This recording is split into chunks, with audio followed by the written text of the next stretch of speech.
ఓం గం గణపతే నమః శ్రీమాత్రే నమః శ్రీవారాయ దేవ్యై నమో నమః. Welcome to our YouTube channel Chaganti పాటి టాక్స్. క్లాం భద్రం విష్ణుం శశివర్ణం చతుర్భుజం ప్రసన్నవదనం ధ్యాయేత్ సర్వ విఘ్నోపశాంతయే. వ్యాసం వసిష్ఠ నప్తారం శక్తే పౌత్రమకల్మషం పరాశరాత్మజం వందే సుఖతాతం తపోనిధిం వ్యాసాయ విష్ణురూపాయ వ్యాసరూపాయ విష్ణవే నమో వై బ్రహ్మనిధయే వాసిష్ఠాయ నమో నమః.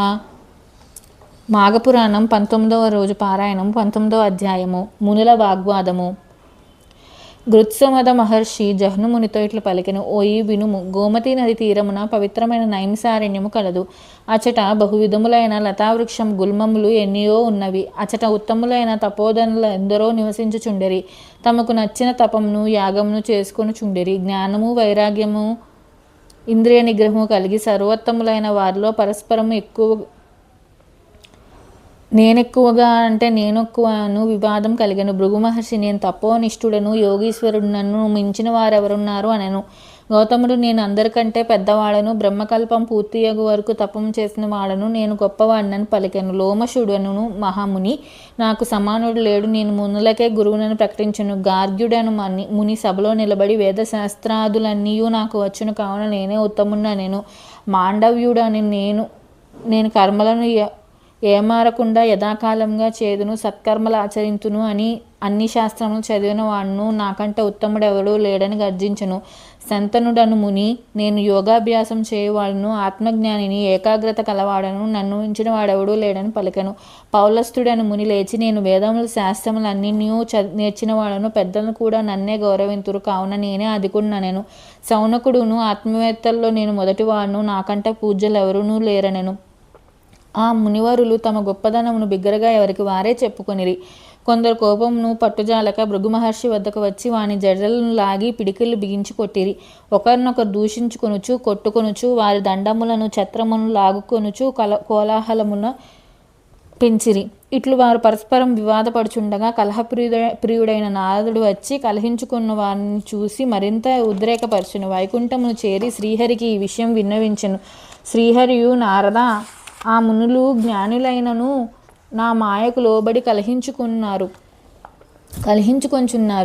వారి వివాదము ఉపాయముచే శమింపజేయవలెను. నాకు ఇష్టులైన సనకసనందన సనత్కుమార సనత్సుజాతులను వారిని వివాదపరచిన మునీశ్వరుల వద్దకు పంపుదును. వీరు నలుగురును ఎల్లప్పుడూ 5 సంవత్సరములు వారుగానే ఉందురు. వీరి బాల్యమున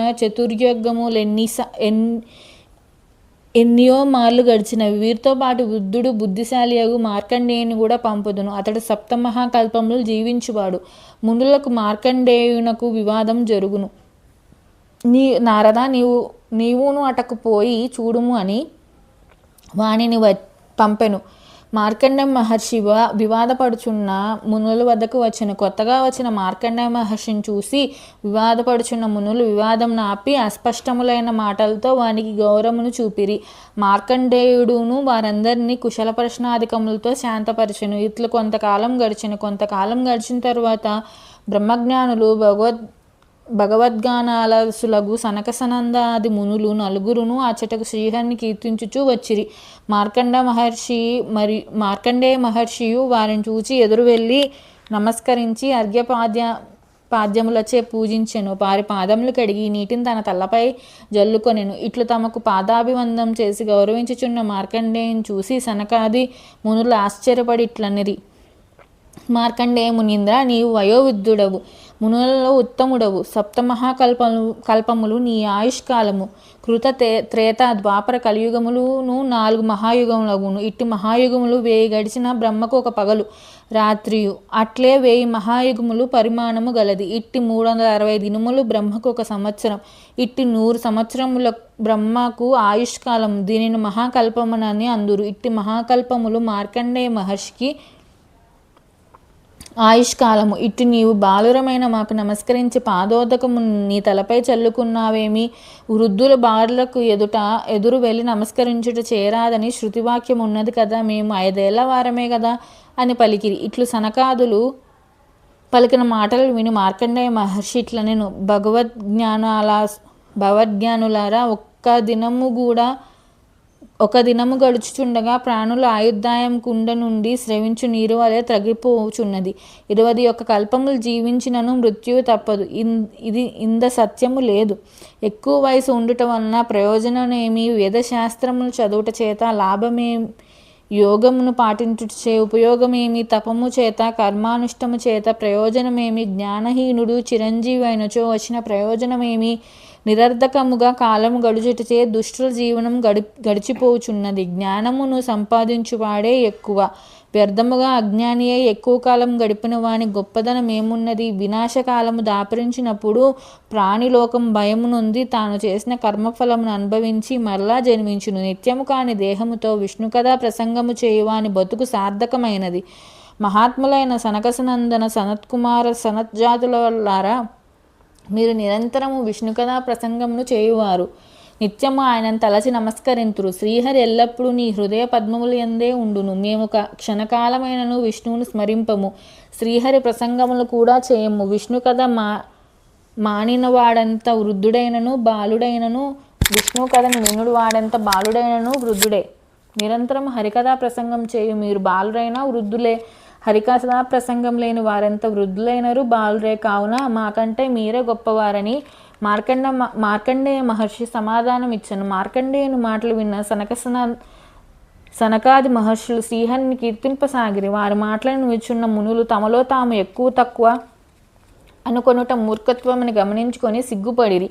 వారందరూ మార్కండేయ మహర్షికి సనకాది మునులకు పాదాభివందనం చేసిరి. మేము మీ వలన విష్ణు కథా ప్రసంగపు విలువలను తెలుసుకొంటిమి. కావున విష్ణు భగవానుని మహిమ ఎరుగు శక్తి ఉండని ప్రార్థించిరి. నారదులును శ్రీహరి వద్దకు ఏగి జరిగిందని చెప్పిరి. అప్పుడు శ్రీహరి వ్యాసరూపమున సూతునకు సర్వశ్రుతుల జ్ఞానమును బోధించెను. సూతుని వలన మునులు మొదలగు వాళ్ళందరూ శృతుల సారమును నెరిగిరి. సౌనకుడు మొదలగు మునులను అహంకారం మొదలైన మనోవికారములు విడిచి ప్రశాంత చిత్తులై పరమేశ్వర జ్ఞానము పరమేశ్వర చింతనము కలిగి ఉండిరి.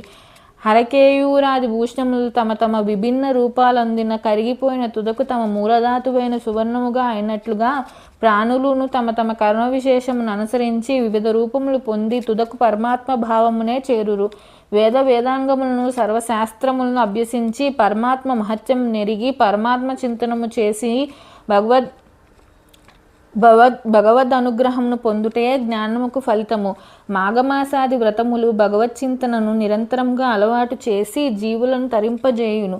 జహ్ను మునీశ్వర, మాఘమాస వ్రతమాచరణ భగవత్ చింతనము జీవికి అలవాటు చేయము. అట్టి చింతనము వలన ప్రాణి ఇహలోక సుఖమును పరలోకమును దుష్కర్మ క్షేమును సత్కర్మాచరణ ఫలమును పొంది భవసాగరమును తరించును. మునుల అహంకారమును మార్కండేయుని వినయ వివేకములను సనకసనందాదుల మహత్యమును పరిశీలించి ప్రాణి వినయమును భగవచ్చింతనమును జ్ఞానఫలములను ఎరిగి ఆచరించి భవసాగరము దాటవలను సుమ అని గృత్సమద మహర్షి వివరించెను.